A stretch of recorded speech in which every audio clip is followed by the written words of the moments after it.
Sometimes you have to do that because the easy challenge is one you'll get lazy with. The big challenge gets you hungry.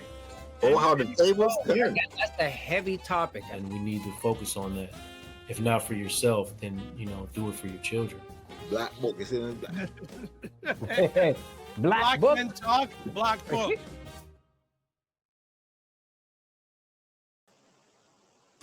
What is up, everybody? It's Dr. Vibe here, host and producer of the award-winning Dr. Vibe Show, the home of Epic Conversations, and I'm the host of Epic Conversations, 2018 Innovation Award winner, 2020 Best Podcast News Award winner given out by the Canadian Ethnic Media Association.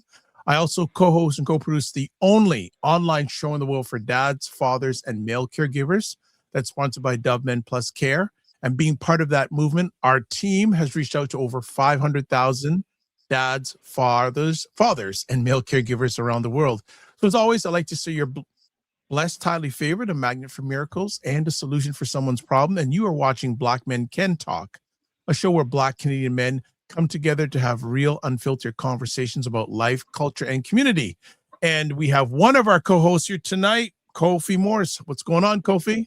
Peace, peace, peace, and blessings, family. I'm here live and direct. You could see us in the red right now. So, we tapping into that energy. Planned.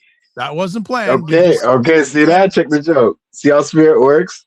We're tapping into, a conversation that's close to the heart. You know what I mean? So maybe that's part of the reason why that red color is present. I'm feeling good, but I'm just actually wrapping up a little bit of, had to, connect with the family. It's Family Day weekend, long weekend here in Toronto, Canada, for those that are tuning in. So, for those that got to connect with the family, I hope that you've been enjoying your time, and we still have, of course, tomorrow. So been able to eat some good food and connect with the family. How about yourself? How are things on your end? How's the vibes? I'm doing fine. As I tell people, as long as I'm above ground, everything else is a bonus. So these days, that's the way I look at it. And always too, I tell people that I'm blessed, highly favored, a magnet for miracles, and a solution for someone's problem. So we all good. 100%. Let me ask Mr. Kofi, since we last were on live, what's a win that you've had?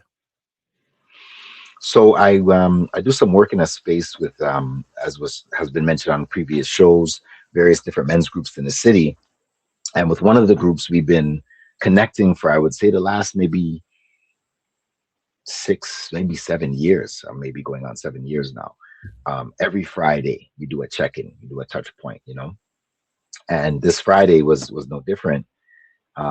We had a powerful conversation that led me to, the reminder of how important it is to have healthy spaces for intimate conversations amongst brethren. You know what I'm saying? Things that men are experiencing, going through. So I had we had a great, powerful call. And just coming off of that, it was a reminder of how important these spaces are. So how about yourself, Dr. Vibes? How about yourself? Well, I'm just coming in. I feel like I'm Kofi Sadat and Kofi Morris. I'm just landing in the last hour or so to an event. For those people who may or may not know, we have a wonderful Black-owned, Black-led, Black-powered magazine in Canada called BuyBlacks.com. And it's Black Canada's #1 online magazine. And they were celebrating their 13th anniversary today at a Black-owned brewery. Let's go. Okay. See, we didn't know this. Really wonderful. There's about 80 people there. There's some people I haven't seen for a while, then some others. But significant, in particular, Roger Dundas, who and his wonderful wife Camille, Power by Blacks.com, and their 2 wonderful kids, Chase and Marley. And Chase and Marley were doing.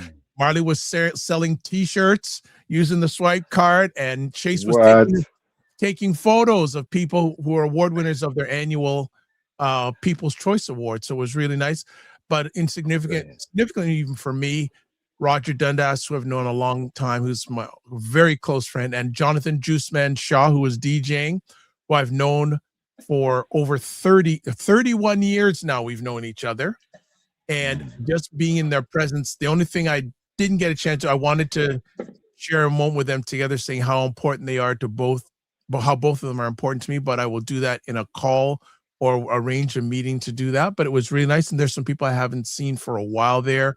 very close friend who's a wonderful business lady who lost her father a few weeks ago, and first time she'd been out in a while. And our families go way, way back. So I was really happy that she was there. I didn't know if she was going to make it out or not, but just celebrating his life and conversation was really meaningful. And a lot of people I hadn't seen for a while, and some new people also ran into Vidal Chavons and Selena Chavons were there.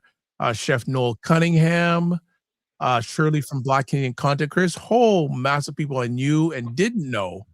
Was just a really good event and a Black-owned space. Beautiful, powerful. Some of these spaces we're just coming to understanding of how much spaces we have. We're presently habited like across this city. So I'm glad to hear. We should big up those entrepreneurs who've put their minds and their resources together to make this happen with the brewery and of course Buy Black. So amazing, was a wonderful, wonderful event. I know some people saying, where is Kofi Sadat? He is in transit right now. We hope that he will be with us this evening, but we can find a way of surviving without him. We don't thrive without him, but we survive with him, So that's good. So anything else you want to share before we go to break? We have another epic conversation coming out. Well, two new friends, two people I have not met before, but I'm excited to have conversations with today. Anything else you're wanting to share with our family before we go to break? One of the things we more recently we had the shows about missing Black boys here in Toronto, Canada, surrounding areas, and I've been seeing the thing I'll also share about maybe a win for community is I've been seeing the gap of time in between some of those missing posts going up and the found post. So I saw at least 2 of those this week that were missing and were now found. So that's good news. Like I'm hearing, it's good to hear that there's some restoration, or at least the process is starting. So some maybe the restoration and healing that's needed for our families that are going through that piece of missing children. So I've been seeing the changes, and as soon as I see that change, I'll post it, to my social media, whatever the case may be, to let people know this child has been found, because I think we all feel that when we first see that post, but we sometimes don't get to get the other feeling, which is the child has been found. And even if it's a process, like I said, of restoration, at least we know the child has been found. So I've been seeing some of that this week, which is good to see. Actually, another thing, I was speaking with Vidal Chavons, and he said, that show you did with Akwatu last week, he was deep. He was in. I said, it's Akwatu. 100%. That's a big up Akwatu. Big up Vidal. 100%. Yeah, he was saying, and so we were having a conversation. I said, because I know him and Paul are very much, or Kofi Sadat, involved in regards to their own fatherhood group. And I said, so are you guys doing anything for fathers? They said, no. And he sort of said, that's a good idea. I said, okay. Well, I said, even if you want to do something virtual or something hybrid for Father's Day, and, we went our separate ways, and then we came back again. He says, I got to follow up with you on that idea. I said, okay. All right. No problem. So I left it in his lap, because I don't think he had a thought process of doing that. And so I left him with an idea. There we go. With an idea. So keep a lookout that maybe we will be doing something to celebrate Father's Day. There we go. Anything else before we go on break, sir? I'm looking forward to today's conversation, family. I'd say tune in. If you can, again, share this live with some of your people. Share live with people that you feel can definitely relate to some of the aspects of tonight's conversation around Black love and liberation. Let's go. Okay. So since we've got everything set up in that end, we are going to go for a quick break. And when we come back, we're going to do some housekeeping. Then we're going to get right in to a wonderful conversation about Black love with our 2 friends. So hold tight. We'll be back in 30 seconds. Watch Black Canada Talking live on Sundays at 5 p.m. Eastern, where Dr. Vibe and Cesar Demamusa give their takes and POVs on news stories from a Black Canadian perspective. Let's watch The Morning Vibe live on Mondays and Fridays at 9 a.m. Eastern, where Dr. Vibe and Ryan Knight discuss important subjects between themselves or have conversations with people who you need to know about.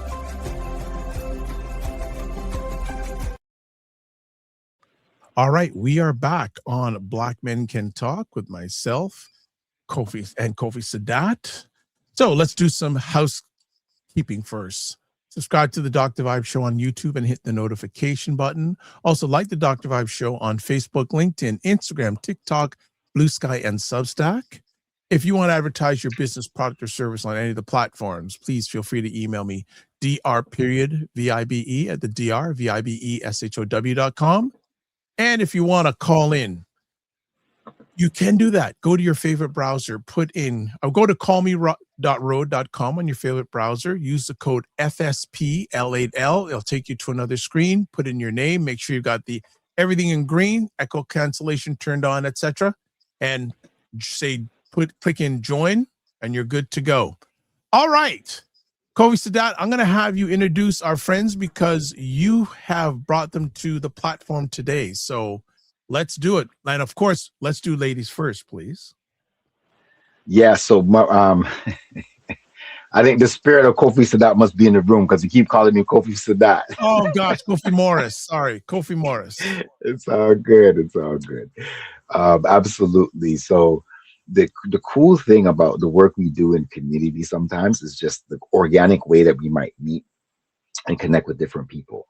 And no different to, the experience that I had bumping into this next guest and actually being in a space where she was actually administering, she was facilitating a session with families and in an outdoor setting, in a wellness setting. And it was so amazing to be in that space and see what I saw live and direct before actually connecting and meeting and getting to now grow and learn more about the work that Kisha has been doing. So without any further ado, I'm going to introduce Kisha Elliston. Hey. Greetings. Kofi, before you introduce our other friend, I'm just going to go to our comments. So Destiny Savory says, hey. And then she also says, good night. And she says, yes, Destiny in the house. And then Dr. Tachi from Fort Lauderdale is in the house. And then Right Way Home, who is Kofi Sadat. Greetings, family. Yes, in the spirit of Kofi Sadat is here. The spirit is here. All right. Good stuff. Now we can introduce our other friend. Okay, beautiful. No, I'm actually going to go into a little bit of Kisha's bio, just so that our listeners can get a little bit more information, a little bit more familiar with Kisha before we bring forth our next guest as well. So Kisha's passion is to help those in need and assist in any way she can. She shows in her efforts when our clients feel the support, empathy that they deserve and need to reach their highest successful self and goals. Kisha holds a master's in social work alongside an undergraduate degree in honors sociology and a diploma in legal administration, with over 14 years of counseling experience, including strong knowledge in working with youth, individuals, couples, families, and in group settings. Kisha is also a strong voice within the community and the greater GTA, being asked to participate as a panelist, speaker, sharing knowledge in many mental health and wellness engagements. She's available, of course, for speaking panelist workshops, facilitating, covering topics from anti-Black racism, diversity, equity, inclusion, youth engagement, mental wellness, and more. So welcome, Kisha, to the Black Men Can Talk, our first formal sister from community as a facilitator in tonight's conversation. So it's amazing to have you. Thank you, Guy. I feel so blessed. I feel so blessed to be here. Thank you. 100%. And we're also going to introduce, I might go to Dr. Vibe just to balance out things. Dr. Vibe, if you don't mind. Yes, sir. If you don't mind reading I've got Coach Ron's bio. And I can give some background. I want you to do it because I don't have it access. I was expecting you to do it because you brought these people to the table. I want to make sure he gets proper representation. No stress, no stress. So Coach Ron, man, Ronald Evans, our brother, we actually met in a similar space, in a platform that I co-created, regards to love and relationships. And it was actually a summit that we did. It was a 3-day relationship summit that we produced during COVID. So it was online. And Coach Ron, I connected with him via another group doing similar coaching work. And we just hit it off. We just connected. You're going to hear a little accent in our brother's speech tonight as he talks. So you guys can maybe guess where he's from. But we had an amazing conversation, which led to us co-facilitating and him coming on as a relationship coach. So Coach Ron is also actually a minister and husband, loving father, committed to community and the work that he does and continues to bring. I say he brings a particular view and angle and a uniqueness to his approach in the work that he does in this coaching space. So I want to definitely welcome Coach Ron, also known as Ronald Evans. Come on through, brother. Welcome. Thank you for having me, guys. What a beautiful introduction there, brother Kofi. Dr. Vibe, good to meet you. Well, I didn't want to do it. I couldn't do it that well. So I know where I'm not when I'm not equipped, so I hand it off. Awesome. Yeah. So, brother Kofi, do you want to start the conversation or do you want me? So just to balance the voices, I'm gonna throw it back to Dr. Vibe to spark it off. Okay. All right.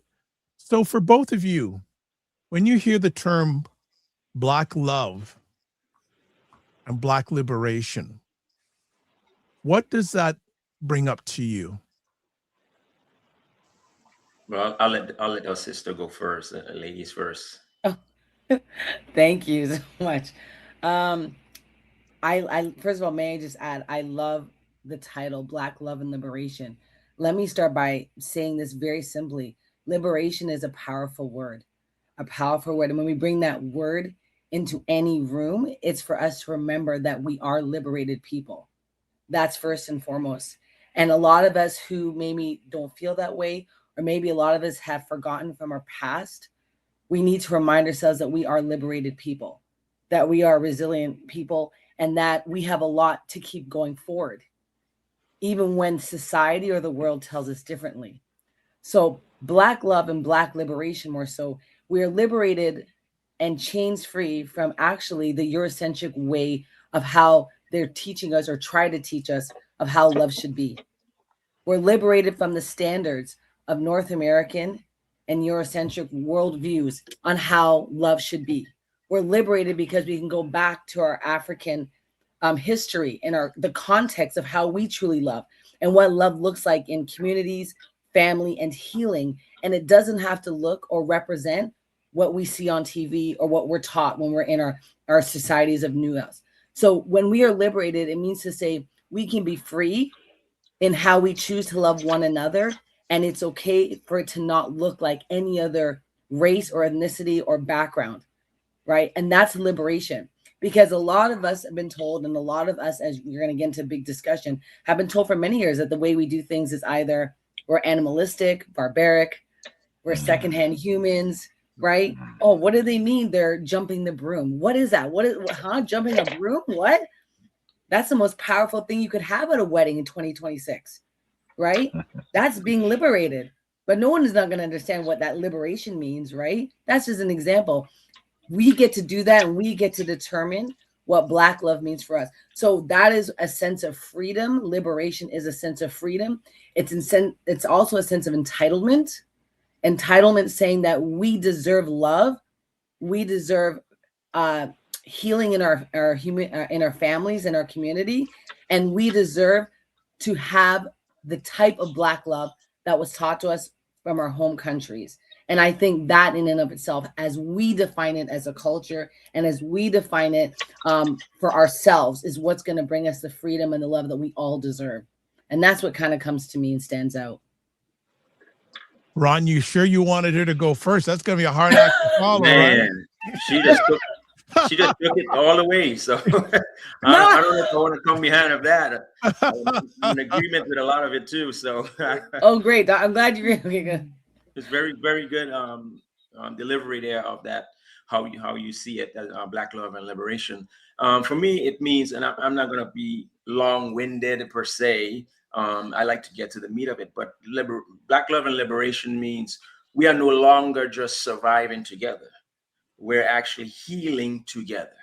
More like loving in a way that frees us emotionally, spiritually, and generationally. Right, and that's the key of liberation. It has to be able to pass on to the generations in the sense of we are being free, but free in love, Black love especially. Love is as healing and not just romance, right? And the healing aspect of it in our community, especially the Black community, is very, very heavy because we carry trauma from generation to generations. And when we come together with so much trauma, right, we're not in a mode of thriving, we're just in a mode of surviving, right? And so liberation is from survival, from trauma, and from the emotional armor that we keep, especially as Black men. As we can talk about Black men, we don't get to we don't express ourselves in the emotional manner that I think we should, because if we understand how much stress does to us as an individual, it actually deteriorates us from the inside out and not from the outside in. So if we look at that standpoint, relationships as well as becoming spaces where we can finally breathe and have a way of how we can be seen, and not just in a way of being an attack. So that's where I stand. So thank you. Kofi?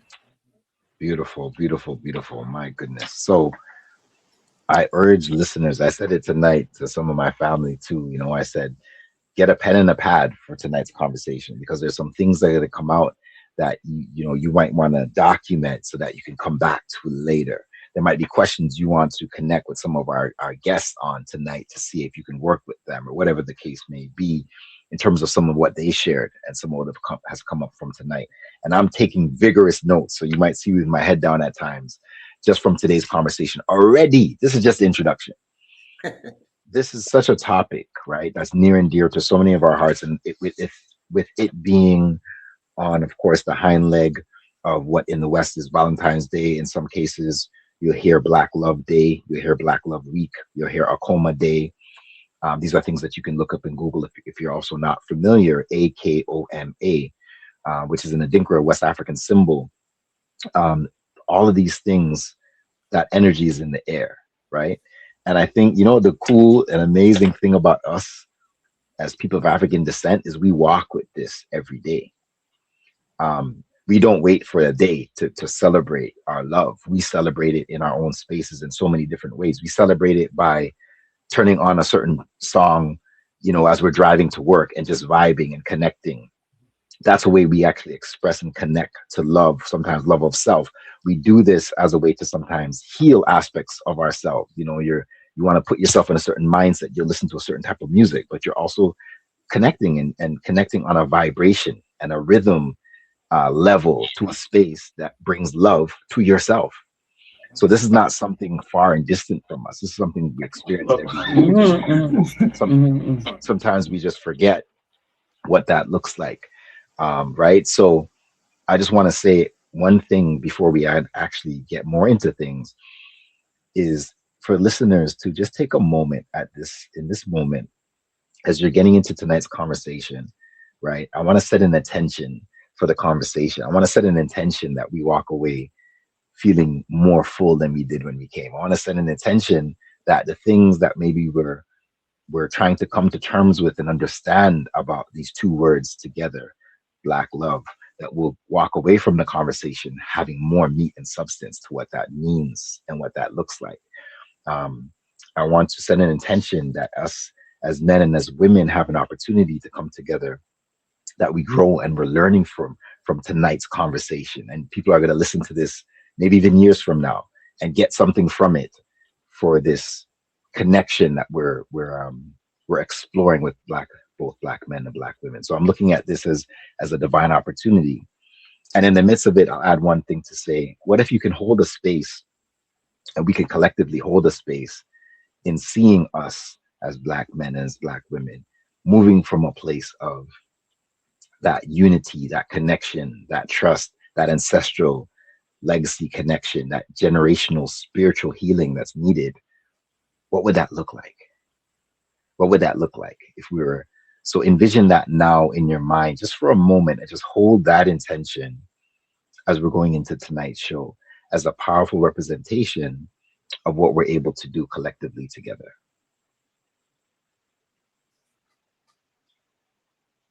Kofi, do you want to put a conversation piece, or I can put one out there? Sure. Okay. So go ahead. No, go ahead. Go ahead.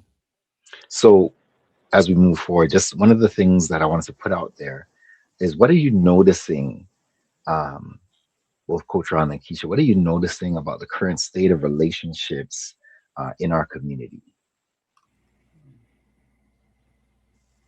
Some themes, some things you've been noticing. Well, I love that you said that. What I'm noticing about the current state of and I'm going to go, yes, in our community, but more importantly, for some reason, this generation. So just some context, I have been working with couples for about 14 years, going on 15 years. So majority of my 7-day week is just with couples, couple after couple after couple. So I spend all my days, all my years with couple, which I'm grateful and blessed to be in vulnerable spaces with so many people. What I've noticed more per se to the generation, and they've this understanding that people are thinking that it's okay and acceptable, is a lot of this ghosting and canceling. It's okay to cancel on the relationship. It's okay to, ghost people. It's okay to leave people hurt. We don't need to give an explanation. We can just go on about it. They'll get over it. I don't need to give them or owe them anything. There's a lot of, I don't owe anybody or anyone in any particular way. And I'm talking about relationships, romanticized and not, right? For some reason, we've gotten to a place as a society where canceling, ghosting doesn't seem to matter. And people say it's acceptable. And what I've been preaching, and I keep trying to tell all my couples and people, is that this is not a place to be at when you're involved with somebody. So the first thing I tell people, and I want everyone to know that here's my voice, is when we decide to enter into a relationship, I tell everybody, the first thing you must remember is that you made a decision. You made a decision. When you were born, and I tell everybody, when you come into this world, you come as yourself. You come as individual. You don't come with anybody else. You're not paired up. You're not booed up with anybody else. You are entering life by yourself. When you meet your boyfriend, when you meet your girlfriend, your boyfriend, you have decided to step into a garden, choose a flower, and say, I am responsible for this flower. I have decided to take this flower out of the millions of flowers, take it home with me, garden it, put sunlight on it, love it, cherish it, and let it blossom and grow. I need people to understand that's the decision we make. So when I decide to marry my husband, I decide to take that flower and I decide I'm going to pour into this flower. And when he decided to get down on one knee, for example, or anybody else, when you make a decision, that's a choice. You have to hear him saying it's a choice. You're saying, I'm going out of all these flowers here, I'm getting down on one knee, and I'm choosing to pour into this flower and to let it grow and to blossom. Okay. Once we decide, and I don't know what the current state that we're seeing is that people are allowing these flowers to die. And we have to ask ourselves why. How do we get to a place? A lot of people don't believe in marriage. A lot of people know that the marriage rate has gone down by 48%. It's gone away. And I'm not here to tell people whether to get married or not. I'm talking simply, as Kofi said, relationships. If you make a decision to say yes to somebody, yes, which means I'm deciding to spend time with you.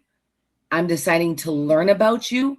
I'm deciding to grow with you, I'm deciding to heal with you, you really have to ask yourself, what is your yes to the person that you're saying yes to? And I tell my brothers or people that are going the opposite is that when you make a decision, are you also prepared to take what's with it? Mm. Mm. These are things. So the current state is, Mm. why are we allowing ourselves, everybody, to get into things? I'm not saying things don't work out. Of course they don't work out. I've had past relationships that don't work out. But the question you have to ask yourself is, are we taking it serious to our yes? And that's the main thing I want to ask Ari, because I feel like this state and how the state of relationships are, I don't think we're taking our yeses when we say to a girl, I'd like to take you out, or a guy, you know, whatever, and vice versa, I'm saying yes. And we need to really think about our yeses when we decide to enter into a relationship. Powerful, 100%. We could just drop the mic, Kisha. You could just drop the mic for a moment, just for a moment, because take in, you know, many aspects of what you shared, starting from the ghosting piece and the cancel culture, and the impact of what's been happening around us, and the impact that the external society has on our relationships. You started out even in our conversation tonight in terms of how we balance Eurocentric views versus our views, right? And how we came up. There's certain aspects that we've moved away from. Mm-hmm. So how we get back is the key. And you spoke about growing, loving, healing. I love the analogy about the flower. I was actually going to stop you and say, start that again, remix, bring it back, rewind DJ, so we can bring that back, because beautiful, such a beautiful analogy. You know, you take your time to choose this flower, and you're supposed to pour into this flower. You're supposed to nurture this flower.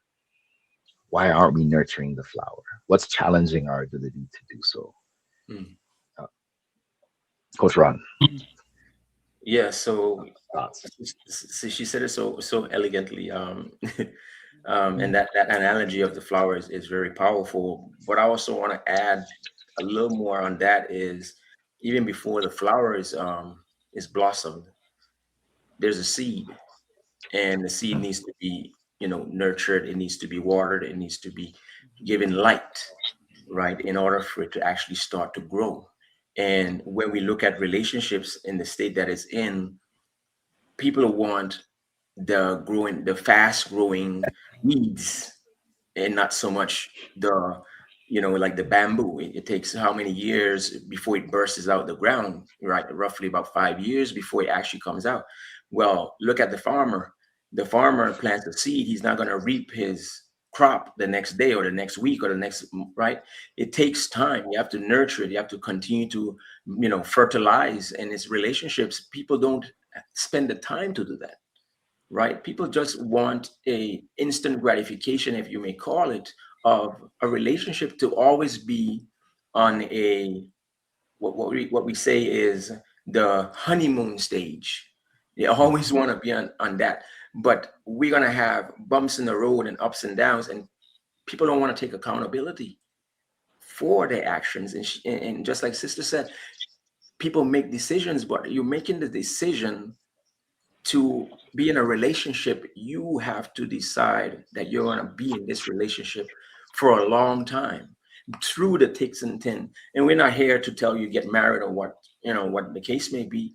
But if you're cultivating a relationship, right, you have to say that this is where I am, and this is where I want to go. How are we going to grow there?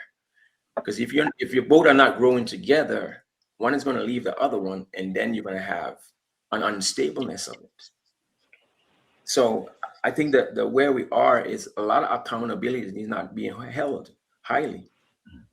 A lot of accountability are left on the side. And if we're bringing things towards, if we're in a relationship and you're bringing up something towards another individual that we're with, then the person should be self-aware enough, emotionally have that emotional understanding that, hey, maybe I need to take that into consideration and listen and see where I need to change. Because a lot of times we look at to pointing the fingers, and I always say, when you point one finger, there's three pointing back at you. So what are you doing in this situation, right? It's because it takes two, as my wife says, it takes two to tango, right? So, you know, I just drop this in here is, you know, my wife and I, we work with couples, singles, and even some marriage couples to actually cultivate more of a relationship that is centered around God. In the state of it has to have a foundation. Your house cannot be built structurally sound if it doesn't have a strong foundation. It might look messy at the bottom, but it builds up something that's much beautiful. So that's the state I look at it as a relationship. We're not holding each other accountable, and we're not making decisions that are actually growth decisions. We're actually making decisions that are only a short stench and an instant gratification type of way. So true, brother. And it ties right back into what was shared earlier in terms of this generation and the opportunity that we have. You spoke about accountability for our actions and accountability between each other, right? How are we going to grow? Back to the analogy of the plant. Before coming on tonight's call, I was in a conversation earlier with someone with regards to aspects of how I was raised and the connection to the Caribbean and different things that would be done in the Caribbean. So coming from, you know, my parents coming from Trinidad, you know, there's certain elements and aspects to our culture that speak specifically to the land, right? And if you're having, you know, you're going for Christmas, usually we go down for holidays, right? You go back home. If you don't have that snowbird option, right? You go back home and you're having different experiences. Usually, the hunters in the family will go and hunt and they'll bring back some kind of wild game, right? This is talking specifically from my experience as a Trinidadian. And they'll actually ask, you know, what do you want type of thing, and people will choose. And it has become a ceremonial thing. Where does that come from? That comes from the continent. That comes from our deep roots, right? In Africa, when the same type of thing would happen, you would send the hunters out to catch whatever wild game, and you have guests and you would present to those guests. Well, we're still doing that today, right? So there's things about our culture that we've held on to, and there's some things that we've lost. And I think this piece around growing, tying it back to being farmers, tying it back to being people of the earth, these kind of analogies will make sense to us and understand that how do we grow is a great question that you put out there. How do we grow? And how do we make things like self-awareness become prerequisites for relationships? Because would you want to partner with somebody that didn't necessarily have self-awareness as something important to them? Because what happens if they're not self-aware? How are they going to be aware of you? You're a whole nother person. You're a whole nother plant that they're helping to grow and cultivate, right? But do we have that as part of a prerequisite for our relationships? Self-awareness is mindfulness. So I'm just throwing out some questions that are relative to what we're talking about. But you said something also about growth decisions. Like, we need to make growth decisions. I'll throw a quick thing out there. If you were to put on any Netflix series that's on right now, or any mainstream television series with regards to Black culture right now, is that what you would see? Would you see people making decisions in even these shows and with these movies, these popular culture, that they have these things as benchmarks for their decisions? Or are we seeing what you guys are talking about, the current state of the culture on grown people conversations and behavior, but they're going on this kind of immature ways of being? We're seeing that perpetuated on all these different streams, right? So what influence does that have on us as well, and on younger couples? I could go and speak on it. It's an influence to our younger generation and just generation itself, because we're tuning into an entertainment aspect. Most of these people are actually on TV or on mainstream or whatever you want to say, or even YouTube channels that have different shows. This is like a standard of how they're looking at how the relationship is, and it's not portrayed properly. And that's what's hurting us, especially as Black people, right? Because we love entertainment. We love to look good. We love to, we love to listen to the music. All the cultural aspect of us as a Black people, we look up to a lot of these people who portray themselves on these different mainstream or platforms and look at their relationship advice, but it's very toxic. That's right. It's not healthy, right? So it's causing those who are watching are picking it up. And I listened to someone say this. A male told another female, he said, there are good women out there, but they're hanging with the wrong women. And it's influenced the good women into becoming the woman that they are not, not wanting to carry themselves as. And now they are falling into that trap. And the same thing for men. You're following certain things that are not the standard that you should have and we should have for ourselves, right? It's not even, we look at relationships as we have a relationship with someone. What's a relationship with yourself? That's the relationship. Who are you as an identity aspect, right? Your identity cannot be withheld or held as towards something materialistic. Who are you inside? Because when you don't know who you are, the world will tell you who you are. That's right. And that's actually a perfect segue to exactly what Coach Ron is saying about the world will tell you who you are. And I want you guys to really pay attention. Anyone that's listening to this tonight, I want you to pay attention and ask yourself, when you were young, and I'm talking to me, what shows are you watching for Black influence? Was it Martin, where you saw an amazing love between Martin and Gina, who Martin did everything for Gina and Gina did everything for Martin, and they laughed? And was it almost like they were best friends? I want you guys to think about the relationship. When we watched Martin, it was comedy, it was fun, but they were together and he was loving her and she was loving him. And we got to see comedy and best friends that were also in a relationship. Yeah. Let's talk about Uncle Phil and Vivian. Uncle Phil and Vivian from Fresh Prince of Bel-Air. Did we not get to watch Uncle Phil as a main Black role model, a judge, taking care of his family? Right? Loving on his wife. No cheating, no this, no that, no drama, no one showing up at the door saying they have Uncle Phil's baby. Nothing. Right? I'm like, let's see. And we're not here to discuss, by the way, Bill Cosby. We're not here to discuss who's right, what. Let's just talk about the show. Let's go into that. How many Black men and how many Black women said, man, that show taught me how a father should be. That show raised me. How many people say that all the time? That show raised me. Right. Look at the relationship. My husband always tells me, I wish you'd be more like Claire Huxtable. That's his number one line to me all the time. Okay. You need to watch more Claire Huxtable episodes. He tells me all the time. Okay. Okay. Claire Huxtable, Bill Cosby, they exemplified Black excellence. How to raise your children, how to discipline your children in a Black household, how to still love your children when they're making inappropriate or indecisive decisions along their life journeys. Now, when I tell you these are just examples, I'm just throwing out things that I used to watch, right? I now want you to think about the last 5 years, 2020, 6 years to 2026. Real Housewives of Atlanta. Hip hop, R&B, right? Let's go into all these dramatic things, and we're watching our Black women, our Black men fighting. I'm not here to say people can watch what you want. I'm not judging. I'm just saying I want you to see, as Coach Ron said, if we don't know who we are, society's going to tell us. They're going to tell you guys are part of the hip hop culture. They're going to tell us who you are. They're not going to tell you that we come from respectable, amazing households. And by the way, just to add in, when these shows try and promote that there's fatherless households or single mothers raising the Black men in the last 10 years have rise to be the number one fathers in households currently.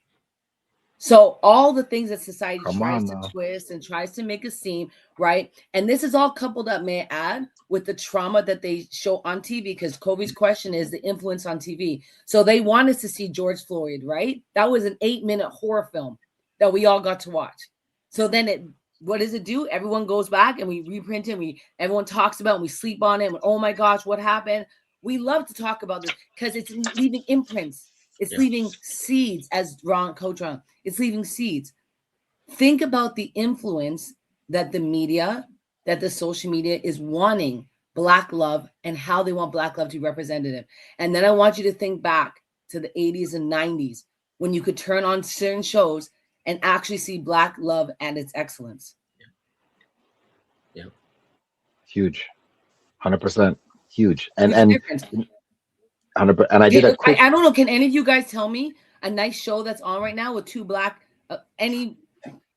I don't know. Can you? I don't know.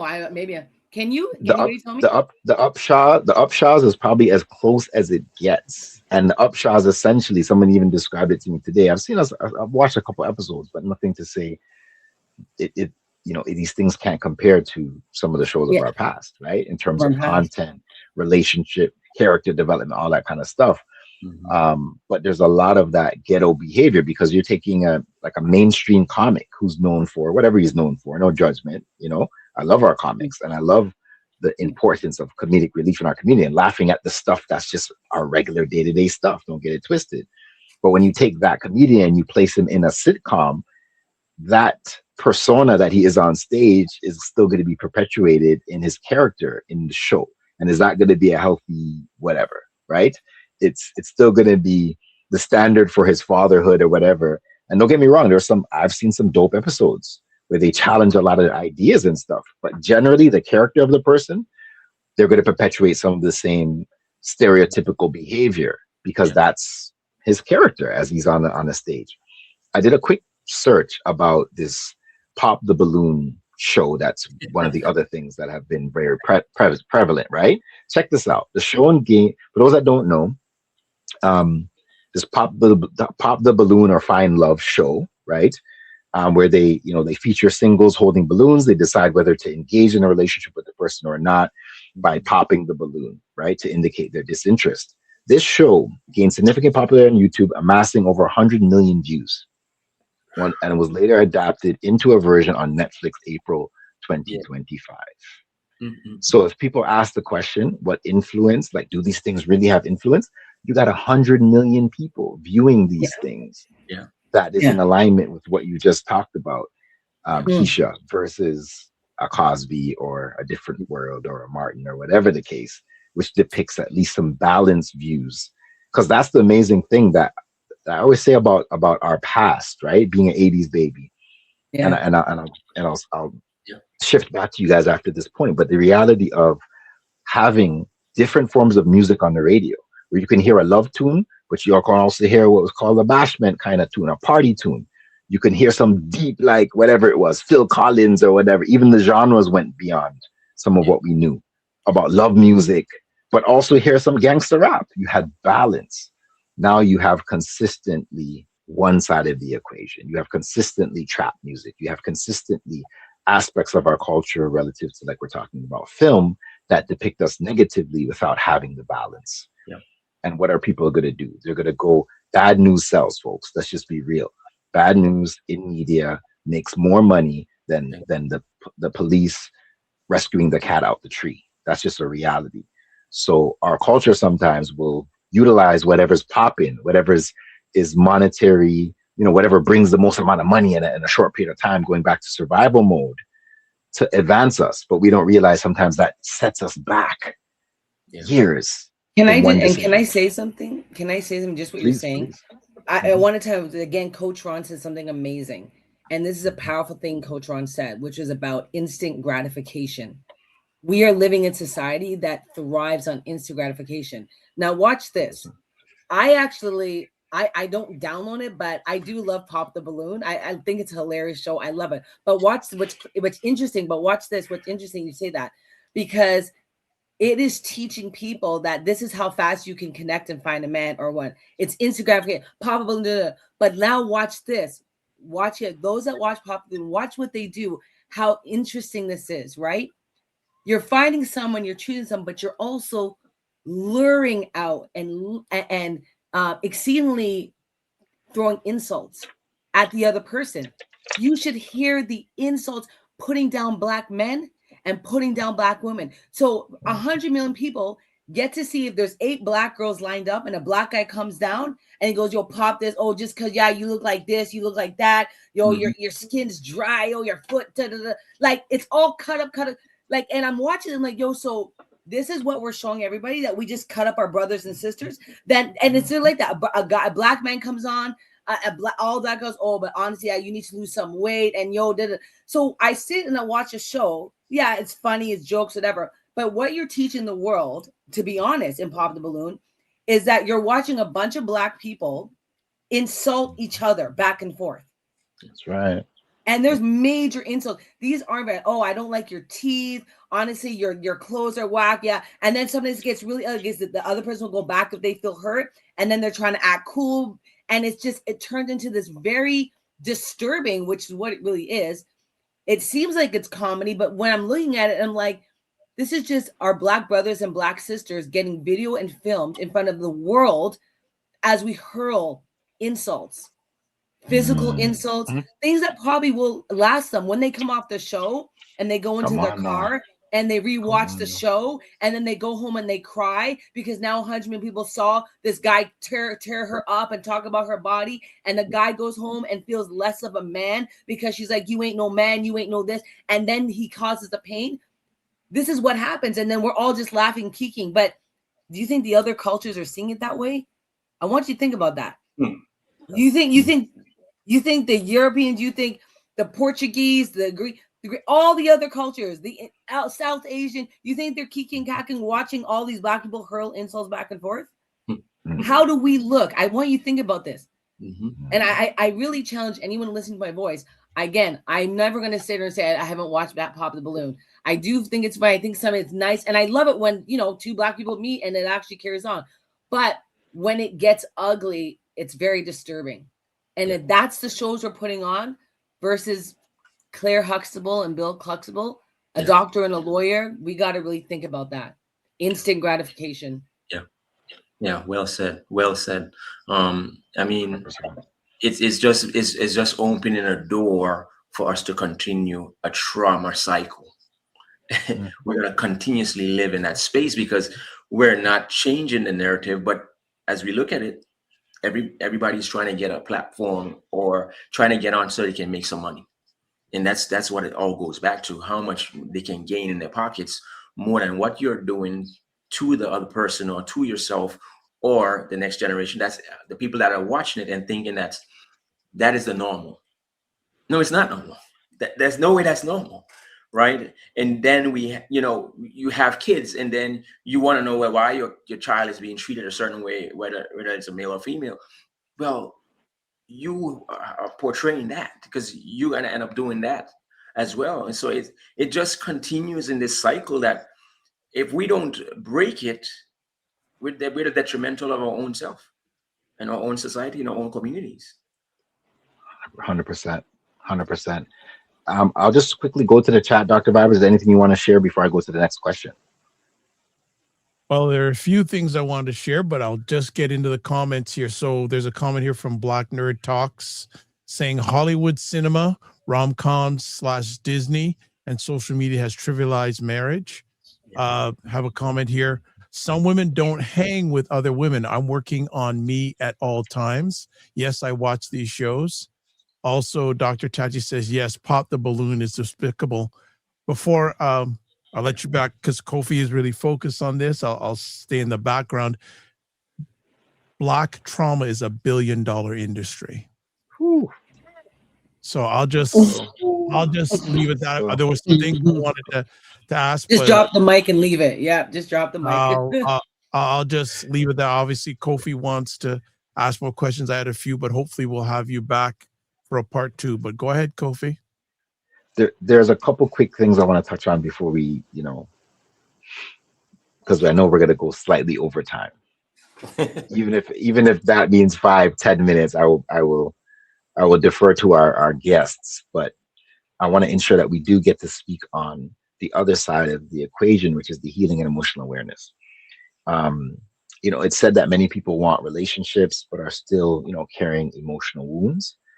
How do we begin, healing while in relationships? So I'm gonna just take this. Coach Ron, did you want to go first? Go first. Okay, so I'll go first. Oh yeah. Okay. How do we address healing while in a relationship? Well, I think that one of the main things when we're in a relationship is the other person that is pointing that out to that individual, right? The person that's receiving has to have a way of Are they listening to understand, or are they listening to respond? If they're not listening to understand what it is that they're trying to address to the situation, because they're doing it in a loving way, right? If they care about you, they're not bashing you, they're actually coming and really honestly trying to get to that point where we need to address what is happening. And if we are open to receiving that, then he place. But if we're not, it's going to be an argument. It's going to be a fuss back and forth. We're not going to have an open dialogue, right? So I think when it starts, where it starts is actually really addressing yourself. If you are in a relationship, if you're a person that wants to grow, because a lot of people don't want to grow. People who are 50 are still playing like they're 20, right? They're still repeating the same thing. So if you're an individual that looks at yourself and sit back and say, wait, am I really having any kind of positive growth in my life? Or am I continuing to repeat the same cycle? Right? So I'll go from a standpoint for myself. I've been through relationships that didn't work out. I've been through a divorce that didn't work out. And because my mind is more of, I love family and I love relationship and I love people. I had to ask myself, instead of pointing the finger and saying, well, why did this person did this person did that? And asking God, right, from my standpoint is, well, why does it happen to me? I started saying, well, what is it that I'm supposed to learn out of this? What am I supposed to change from my standpoint that can make a difference in the next relationship or even the relationships that are around me that I'm in right now? Because when you start to address yourself, that means there is growth that's going to take place. And that's where relationships can actually thrive a little more. But if we are not aware and being self-aware inside of that relationship, if we don't be aware of ourselves, we're going to have an issue all the time. This is where toxicity just continues to fester and grow, because we're not addressing us, not even the relationship, but ourselves. So we need to look within us. I talk about identity and I help people with identity who are trying to figure out where they want to go next. But where you are now, what are you doing? You say you want to go here, but what are you going to do to go to that point, right? So are we addressing ourselves instead of addressing other people? That's where it happens. And I think that we have to really point out, you have to be more aware of yourself and your behavior towards other people or towards even yourself, because a lot of us have that self, what we tell ourselves continuously. We self-sabotage ourselves. We reduce our own self-worth by the way we think. How are we thinking about things? How are we seeing ourselves? Because if we don't see ourselves in a certain way, we're going to continue to sabotage ourselves in conversations, in situations, in relationships or friendships or family ties. So everything has to come back to us being centered. And I love journaling, because you get to dump your brain and get to dump your emotions on paper and then read it, look at it, and identify, well, why am I behaving this way, or why am I thinking this way? What is causing that? You have to question it. I'm an educator as well, so I like to challenge my students. When you are trying to solve a problem, you have to ask the question, why? When you come up with the first one, why is this happening? Okay, then you ask another question, why? The 5 why aspects are going to get to the root cause. It might be more wise, or it might be less wise. How fast you get to that problem, if you have a deeper thinking. But if you're not asking, you're not challenging your questions, you're not challenging your thought process, you're going to have a continuous cycle of issues. 100%. So many pieces to unpack there. I'm gonna go over to Kisha. Yeah, well, I was going to say, so Coach Ron very much said what I was going to say, but I want to really highlight one thing, and this is what I'm going to highlight, okay? Kofi, I want you to read the question again, and then I'm going to ask a question. Read the question that you are asking. Okay. So many people want healthy relationships, but are still carrying emotional wounds. So how do we begin healing while in relationship? Okay. Let me ask a question to those that are listening. Who is the number one person that we will talk to the most on earth? Who's the number one person you're going to talk to the most in your life? Who is it? Dr. Vibe? Who is it, Dr. Vibe? Who's the number one person you're going to talk to the most in your life until you die? I'll let Kofi answer. I know I ain't gonna. What? Yes. She's about to go to you. She's going to you. He's like, I don't. It's a trick. He's like, it's a therapist question. No. Kofi, who's the number one person? Who's the number one person you will talk to the most in this life until? Hopefully, it's yourself. Yeah. It's yourself. That's the answer. So can I want you guys? Can I politely just go? So this is where the word intimacy means into me. See. Yes. Yes. I'll step back out. Yes. No. So Coach Ron, Dr. Vibe, and we all saying the same thing, right? We're all saying the same. That's why I said Coach Ron is right in the mud. I always tell couples when they first start with me and they're like, oh my gosh, we're so glad we got you. And I'm like, oh, no problem. And I'm like, you're here for couples counseling. But I said, but you know that in order to do couples counseling, I said, you know that I'm here to work on you guys individually. And they look at me and like, huh, what do you mean? And then I have to break it down. I'm like, you guys are pouring into each other. But what we're fixing is what you're bringing up to the table. When I am coming into a relationship with my baggage of lived experiences, my understanding of life, the way I grew up, my childhood, my experiences, and when my husband is bringing up, my husband's from Brooklyn, New York, by the way.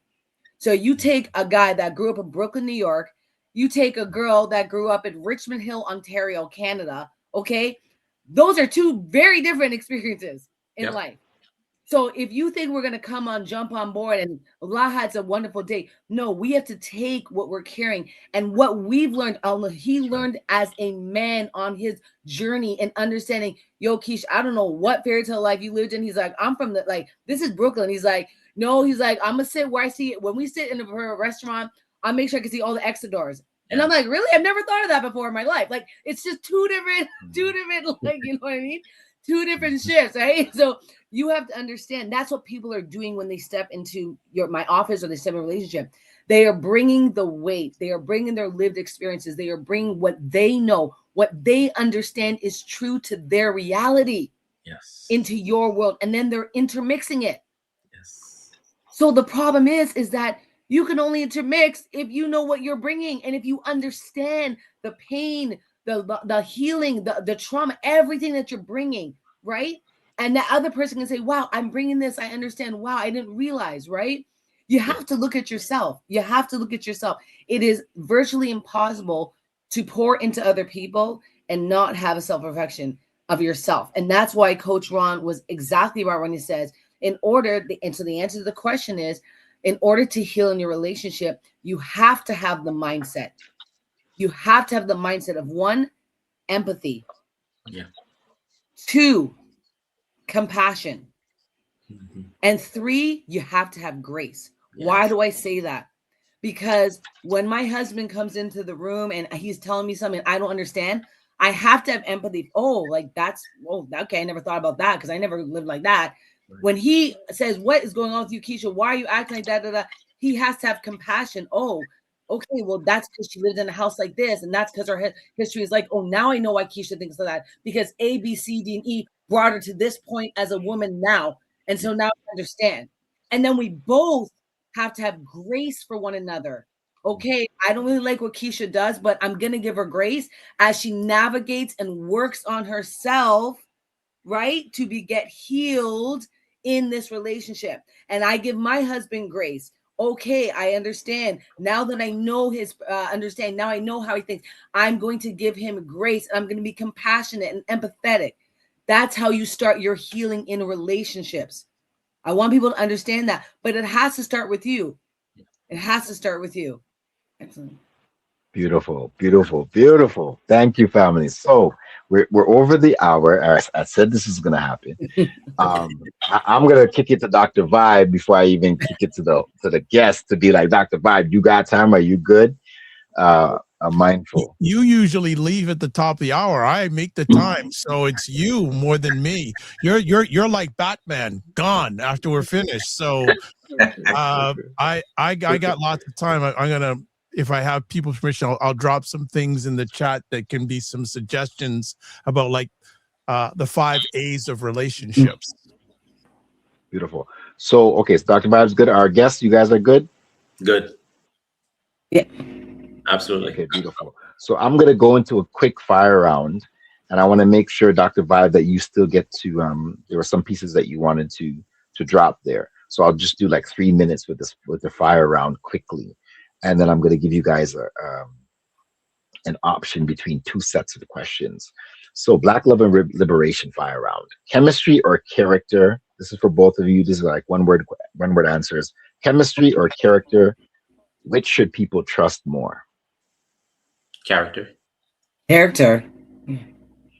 Is closure something we receive or something we create? We create. Yeah, create. Yeah. What's more important, being understood or being understanding? Being understood. Yeah. Being understood. Being understood. Should relationships feel peaceful or passionate? Peaceful. Peaceful. Peace of mind. Peaceful. Absolutely. Okay, beautiful. You have an option now between the two of you. You want turn the heat up or you want mic drop? Turn the heat up or mic drop? Ooh. I like to drop a mic, but I like the heat up too. I like, but I'm gonna go with both for that. Coach, You guys gonna have to be a cohesion. What do you guys choose? Oh, both of us? Okay, Yeah, it has to be one decision between the two. Oh, okay. What is it again?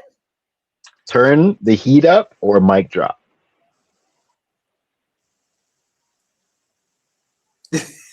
Turn the heat up. Okay, I'll go with that because I'm like, I'm both. Okay. Okay. Let's go. Are people choosing partners from love or from loneliness in your view, in your experience? You go first, Doc. You go first. Or is I feel like one of us. Or how is that? Is it? Yeah. No, both of you gotta go. Oh, okay. So you go ahead, Doc. You go first. Dr. Vyatt? Me? No, me. Yeah. That's what I said. I feel loneliness. I say a majority of them loneliness. Yeah. Not everybody. Not everybody. Can I have permission to jump in really quick on this? Again, this is for another conversation, but I know a lot of people have told me that they rather have peace than being in a relationship. No, absolutely. That's a whole other conversation. That's a whole, but it's true. So I'm just jumping every once in a while, but I know a number of people say, hey, they can't handle relationship drama. They want to just have peace. They'd rather be by themselves. Yeah. Go ahead, Kofi. Okay, that resonates. What scares people more, commitment or emotional exposure? What scares them most? Commitment or emotional exposure? I would say emotional exposure. Yeah, I'm gonna say emotional exposure because that's before it leads to I'll go with Coach Ron on that. Can you truly love someone beyond your level of self-love? No. Yeah, I would say you shouldn't. I'll say you shouldn't. And lastly, before I throw it to Dr. Vibe, one relationship myth you want to retire immediately. If what? Say it again.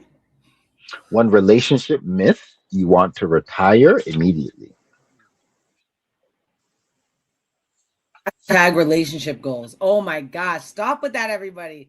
That hashtag relationship goals. Listen, that is a myth. Stop.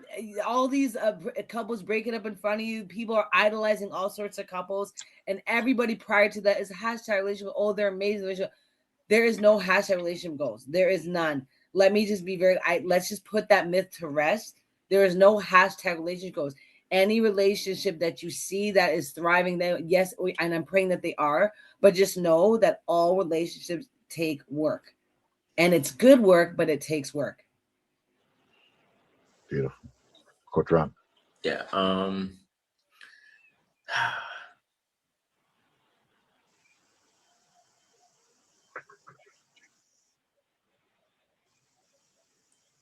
I say it more so of a statement.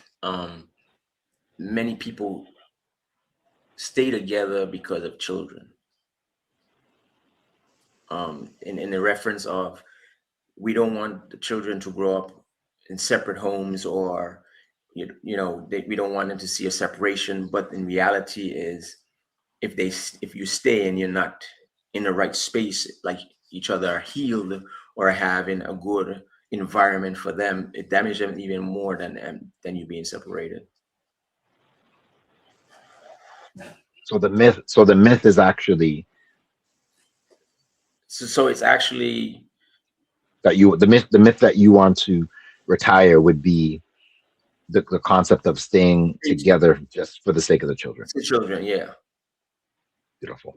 Thank you. Thank you very much, both of you, for indulging in the fire round. I'm gonna throw it back to Dr. Vibe.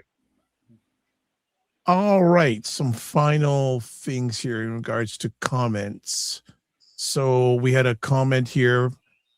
Blackfoot Indian says, clarity over chaos is the revolution.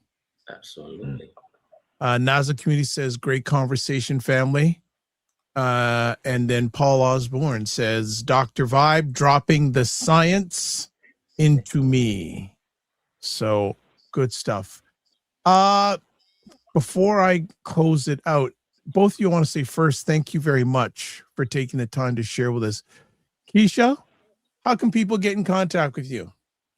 Please, if you actually are looking to speak to me, or you are seeking individual counseling, couple counseling, or family therapy that I have been averse to for over 14 years plus, please email me at Kisha@trilliumcounseling.ca. And actually, that's supposed to be, I think I did, .ca, or Acts of Kisha. And if you can't get a hold of me or anything, please contact Dr. Vibe or Kofi so that they can get a hold of me, and I can be sure to reach out to you. Okay. I'm also on IG, acts.of.Kisha. And thank you guys so much for your time, and thank you for listening and having me. I'm so blessed. Thank you guys. Ron? You can contact me. My website is elevatewithinyou.com, as well as I'm on IG as Elevate Within You, and on TikTok, I'm Coach Ron on TikTok as well. If you want to work with me individually, I like to really, the reason why I say elevate within you is because everything has to start within you before you can actually elevate whatever relationship, whatever your identity, and most so your identity is like I like to help people with, because they don't know who they are. And if they know who they are, they can thrive in a relationship, and they can thrive in their environment or wherever they want to go. So that's where you can find me on those platforms, as well as my website. Fantastic. I think we should have a series. I think there is a 100%. Lot of stuff that needs to be addressed that we didn't get even close to this evening. So certainly if we can have a conversation offline, and if both you up to it, I think I suggest we do a series on this if you up to it and if you have the time. Yeah. Oh yeah, I'm with it. Yes. Okay. I'm with it. All right. So a few last things. So we want to say Kofi Sadat, he's not with us, but he's in the chat. You can get a hold of him. There's his email address, Instagram. I love that. Maroon. I love that Instagram handle. And there's the YouTube, NASA Community, Facebook, Paul.Osbourne31. Kofi Morris, he's available. Email, Get Well Stay Fit. Instagram, Kofi Coach _ and also Cosmic Wellness Group, and also Facebook, Kofi Coach. If you want to get a hold of me, one link, taplink.cc/the_VIBESHOW.com. Also, if you want to email us, please, blackmencantalk@gmail.com. And then finally, if you want to watch replays of this epic conversation, YouTube, Facebook, LinkedIn, The Dr. Vibe Show, and The Dr. Vibe Show on website. I'm going to end this off with something that I picked up from a book, and this is called the 5 A's of relationships. So, A, attention.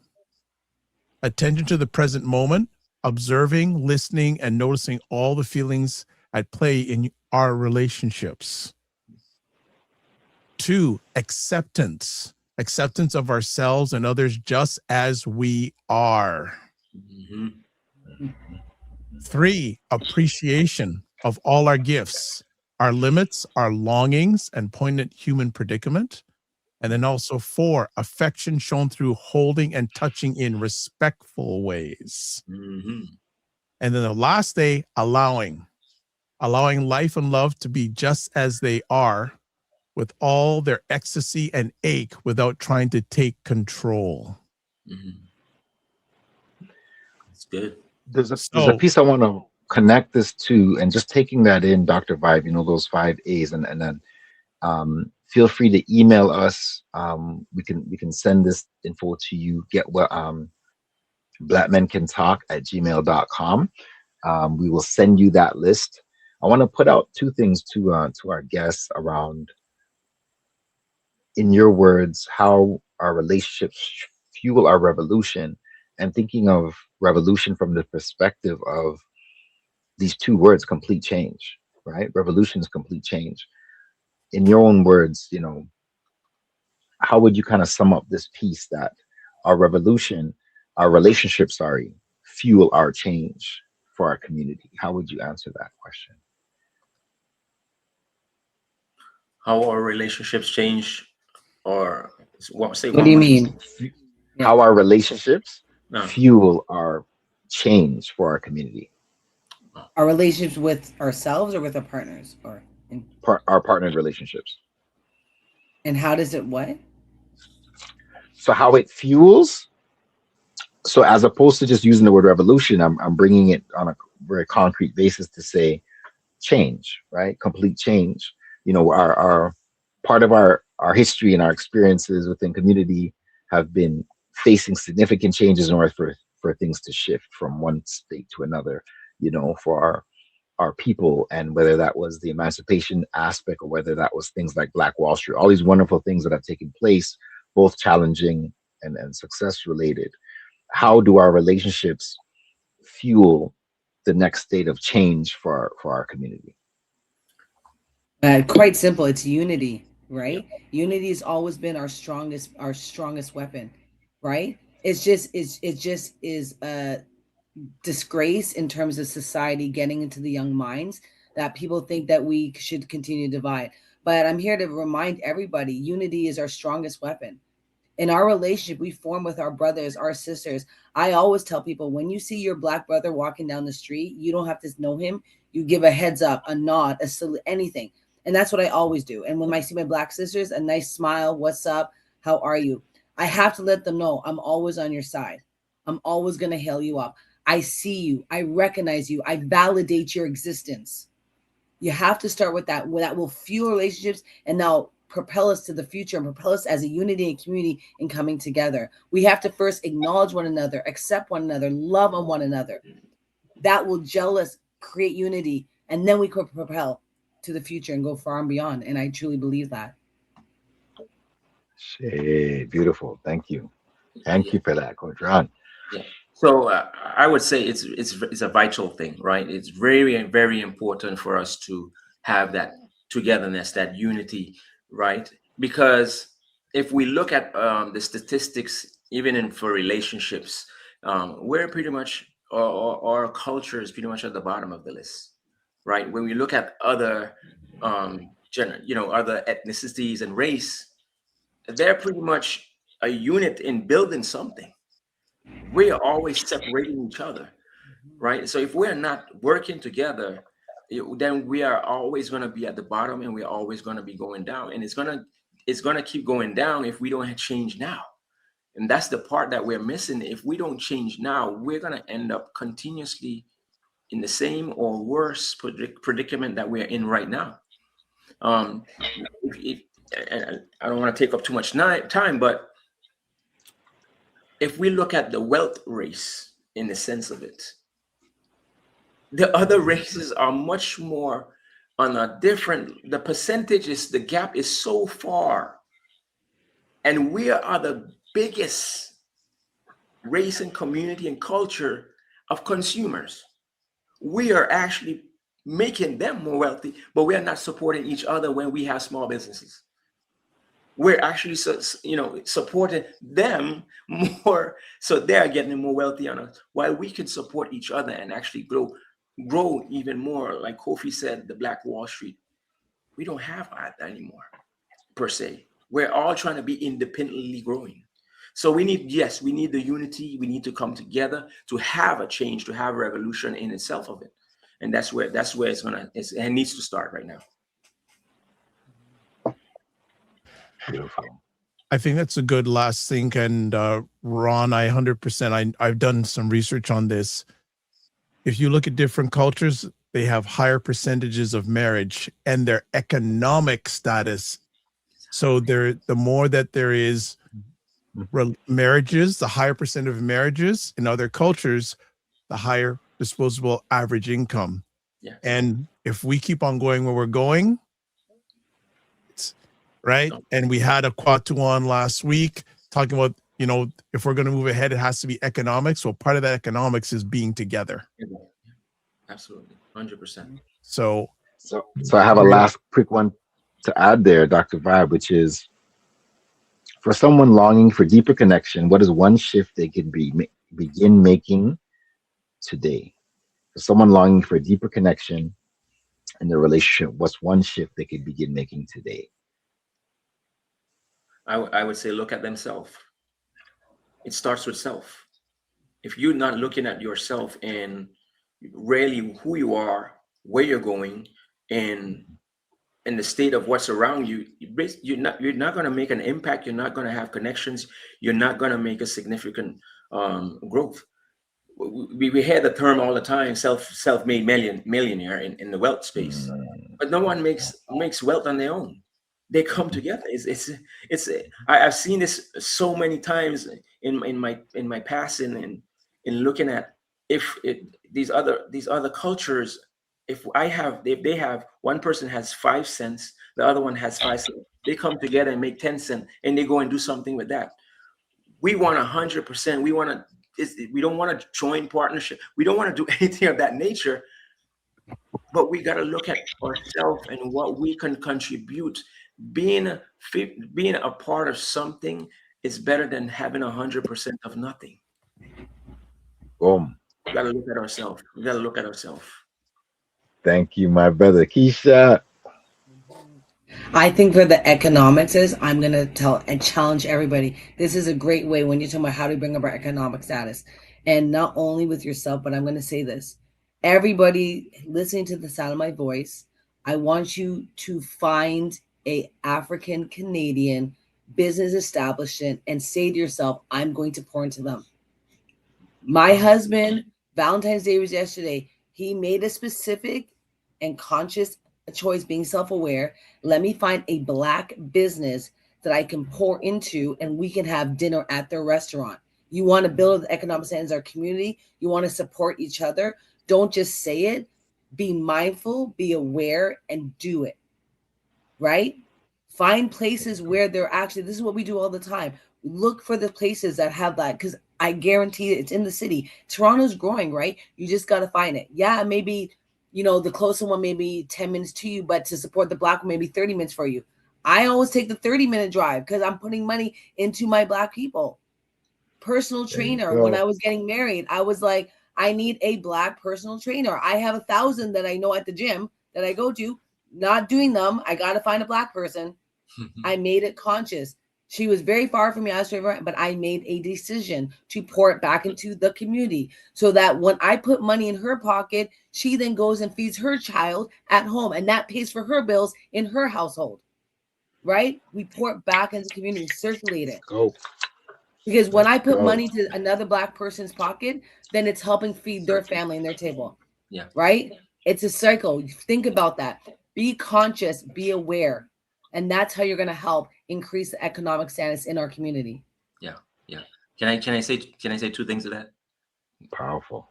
Go ahead. Hop in there, brother. So she said something there that she said in the beginning. Decisions. We're making the proper decisions, the right decisions, right? And being intentional on top of that decision is continue to support one another, right? The second part I want to say is if we take a page out of the Jews and look at their culture, because I'm in America, and so we look at their culture and how they cultivate and pour into each other. Their community before the dollar leaves their community, it circulates about 7 times in that community, and it only leaves the community if it has no way of actually providing that service in their community. They have to go outside of that community. What are we doing? What are we doing? 100%, family. We're gonna, echo some of the things that were shared tonight. When we're liberated, what does our liberation mean to us? What does it look like? We get to determine our destiny. Sense of freedom and entitlement, understanding the importance of accountability for our actions, no longer just surviving, but healing together spiritually, generationally. Empathy, compassion, and grace. Unity. How are we taking time to nurture each other as flowers? How are we pouring into each other for our growth, our development, for our love, for our healing, and our ability to become more self-aware? We're looking forward to part 2 of this conversation series that has started, and the journey continues. We're thankful once again. The Dr. Vibe Show continuing to host these epic conversations as we continue. You can definitely check out Dr. Vibe's channel to get more, again, replays of past shows. And I'll throw it back to Dr. Vibe. We have a blessed night, family. Once again, enjoy the rest of the family day weekend. So what we do is we end off like this: live your life as a dream. If you can dream it, you can make it. Sometimes you have to get smaller to get stronger. Block assumptions. Aim bigger, aim better, aim higher, aim wider. Love, faith, and respect. Don't just manage your time, manage your energy. Remember to give yourself grace. And if you're not making money, make history. Try to do both. As always, make it better. God bless. Peace be well. Keep the faith and walk good.